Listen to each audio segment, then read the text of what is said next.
रात के 3:15 बजे आसमान काला था। हवा में कोयले की बू थी। रेलवे ट्रैक से धुएं की पतली परत उठ रही थी, जैसे किसी पुरानी ट्रेन ने अभी अभी सफर शुरू किया हो। इंस्पेक्टर देव की डायरी में आखिरी लाइन लिखी थी, अगर मैं वापस ना आऊं तो 302 के इंजन में झांकना। स्टेशन मास्टर हरनाम सिंह उस रात अकेला था, लेकिन जब उसने प्लेटफॉर्म नंबर 3 की ओर देखा, वहां ट्रेन खड़ी थी। कोई शोर नहीं, बस ठंडी सीटी और लोहे की सिसकियां। धीरे धीरे दरवाजा अपने आप खुला। हरनाम का दिल धड़कने लगा। अंदर बैठी वही औरत, सफेद साड़ी में, चेहरे पर कोयले की राख। वो मुस्कुराई, आओ तुम्हें भी सफर पूरा करना है। हरनाम कांपते हुए ट्रेन में चढ़ गया। सीटें राख की तरह झुलसी हुई थी, लेकिन जैसे जैसे ट्रेन आगे बढ़ी, हरनाम ने देखा सीटों पर यात्री लौट आए थे। सभी वही लोग जो सालों से लापता थे, राजेश, अरविंद और बाकी सब। सबकी आंखें खाली।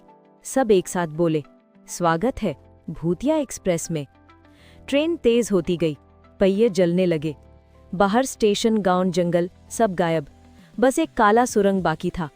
हरनाम ने हिम्मत जुटाकर इंजन की ओर दौड़ लगाई, लेकिन जैसे ही उसने दरवाजा खोला, उसके सामने कोई इंसान नहीं, बल्कि एक कंकाल ड्राइवर बैठा था, जिसकी आंखों में आग जल रही थी। ड्राइवर ने कहा, हर आत्मा जिसे स्टेशन पर बुलाया गया, वो अब इस इंजन का ईंधन है। हरनाम ने चिल्लाकर ब्रेक खींचा, लेकिन ब्रेक से खून बहने लगा। सायरन गूंजा और ट्रेन गायब। सुबह सिर्फ राख मिली, और राख के बीच एक नई टिकट, जिस पर लिखा था, 302 अगली बार तुमको लेने आएगी। रात 3:02। आसमान में काली बिजली चमकी और अचानक दूर कहीं से ट्रेन की सीटी सुनाई दी। वही 302 के, लेकिन इस बार स्टेशन पर कोई नहीं था।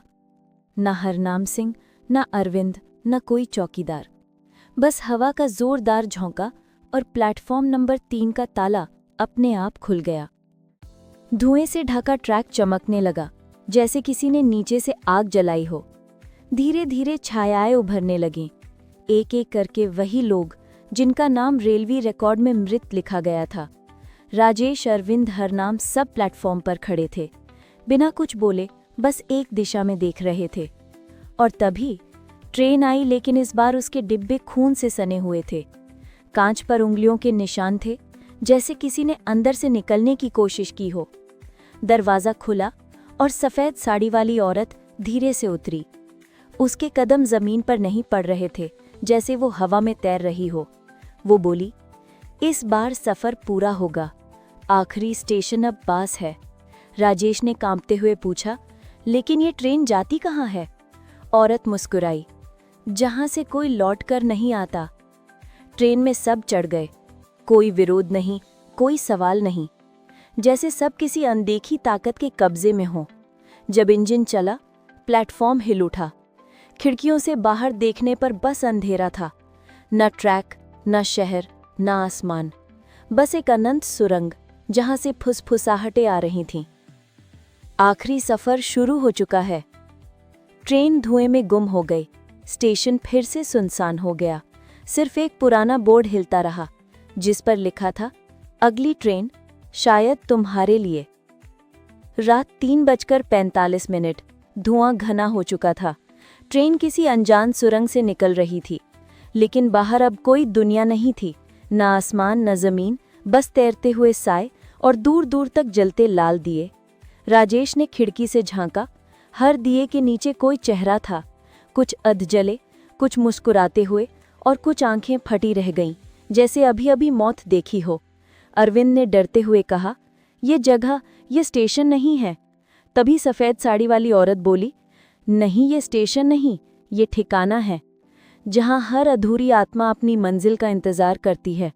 हवा में किसी के कदमों की आवाज गूंजी, ट्रेन के इंजन की तरफ से।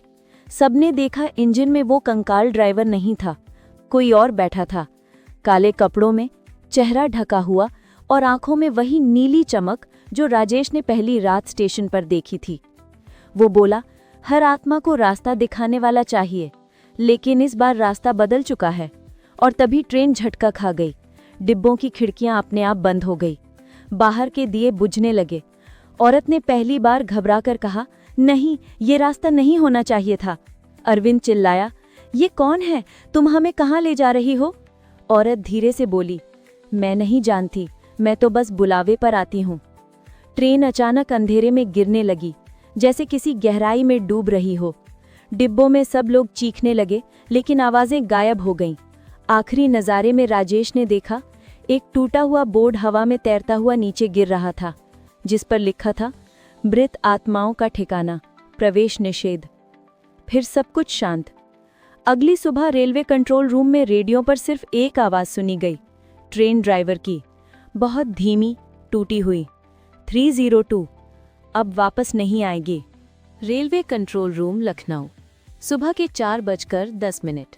इंजीनियर राकेश यादव वायरलेस पर काम कर रहा था जब अचानक डेड फ्रीक्वेंसी 93.0 पर हल्की सी आवाज आई।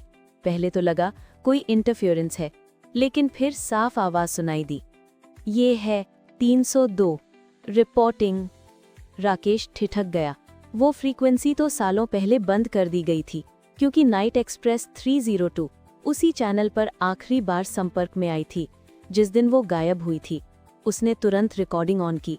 आवाज टूटी फूटी थी, लेकिन डरावनी साफ थी। सब यात्री अपने ठिकाने पहुंच चुके हैं, लेकिन एक सीट अभी खाली है। राकेश ने पसीना पोंछा, पूछा, कौन बोल रहा है? कुछ पल सन्नाटा, फिर जवाब आया, वो जो लौट नहीं सका। रेडियो में चरचराहट हुई। फिर कुछ सेकंड के लिए सफेद साड़ी वाली औरत की हंसी सुनाई दी, धीमी लेकिन सर्द। साथ ही बैकग्राउंड में ट्रेन की सीटी, जैसे कोई इंजन बहुत दूर से चल पड़ा हो। राकेश ने घबराकर सिस्टम बंद करना चाहा, पर स्क्रीन अपने आप ब्लिंक करने लगी। एक संदेश उभरा, 302 अराइविंग टुनाइट, प्लेटफॉर्म 3। वो चिल्लाया, लेकिन स्टेशन तो बंद है। अगले ही पल बिजली गुल हो गई। सारे मॉनिटर अपने आप ऑन हुए। हर स्क्रीन पर बस एक ही चीज थी, एक टिकट जिस पर लिखा था, अगला सफर, राकेश यादव। राकेश कुर्सी से उठा, भागा, लेकिन रेडियो फिर गूंजा। इस बार वो औरत नहीं, बल्कि कई आवाजें साथ में थी। राजेश, अरविंद, हरनाम, सब एक साथ बोले, ट्रेन में आपका स्वागत है। बाहर से सीटी बजी और कंट्रोल रूम की खिड़की के बाहर वही ट्रेन दिखी, नाइट एक्सप्रेस 302, धीरे धीरे प्लेटफॉर्म नंबर 3 पर रुकती हुई, और अंधेरे में किसी की परछाई अंदर जाती दिखी, शायद राकेश की। सुबह जब कंट्रोल टीम पहुंची, कमरे में कुछ नहीं था, बस एक जलाया हुआ टिकट पड़ा था, जिसके पीछे लिखा था, 302 अब अपनी आखिरी मंजिल पर है, लेकिन अगला स्टेशन तय नहीं। रात 2:59। आसमान में काले बादल गहराए थे और बिजली की गूंज मानो धरती को फाड़ देना चाहती थी। प्लेटफॉर्म नंबर 3 बंद। जंग लगा, लेकिन उस रात फिर से खुला। रेलवे कंट्रोल रूम में सायरन बज उठा। अनजान ट्रेन क्रैक पर है, कोई सिग्नल नहीं, कोई ड्राइवर नहीं, लेकिन स्क्रीन पर साफ लिखा था, 302 अप्रोचिंग फाइनल स्टॉप। इंस्पेक्टर देव, जो सालों पहले गुमशुदा माने गए थे, अचानक स्टेशन पर लौट आए। चेहरा थका हुआ, आंखें लाल। उन्होंने स्टेशन मास्टर को देखते हुए कहा, ट्रेन आज रुकेगी, लेकिन कोई उतर नहीं पाएगा। ट्रेन की सीटी गूंजी। धुआं इतना घना कि पूरा प्लेटफॉर्म ढक गया। धीरे धीरे इंजन सामने आया, वो ही पुरानी नाइट एक्सप्रेस 302, लेकिन अब उसके डिब्बे पर कुछ लिखा था, अंतिम सफर केवल चुनी हुई आत्माओं के लिए। दरवाजे खुले, अंदर बैठे थे सब लोग, राजेश, अरविंद, हरनाम, राकेश, और बीच में वो सफेद साड़ी वाली औरत। वो उठी, धीरे धीरे देव के सामने आई, बोली, बहुत देर हो गई, अब रास्ता पूरा करना होगा। देव ने कांपते हुए कहा, तुम कौन हो? औरत मुस्कुराई, मैं वो हूं जिसे मौत भी नहीं रोक सकी। हर स्टेशन पर मैं उसी को बुलाती हूं जो सच जानना चाहता है। देव ने पूछा, और सच क्या है? ट्रेन के इंजन से आवाज आई, सच ये है कि अब ये स्टेशन तुम्हारा है। प्लेटफॉर्म की दीवारें हिलने लगीं, घंटे उल्टी दिशा में घूमने लगे। ट्रेन की सीटी ने पूरी रात को चीर दिया और तभी देव ने औरत की आंखों में झांका। वहां उसने अपना ही चेहरा देखा। वो पीछे हटा, बोला, नहीं, ये मुमकिन नहीं। औरत बोली, हर आत्मा जो मौत का सच खोजती है वो खुद उसका हिस्सा बन जाती है। ट्रेन के दरवाजे बंद हुए, सीटी बजी। भूतिया एक्सप्रेस 302 धीरे धीरे आगे बढ़ी और फिर आखिरी बार अंधेरे में समा गई।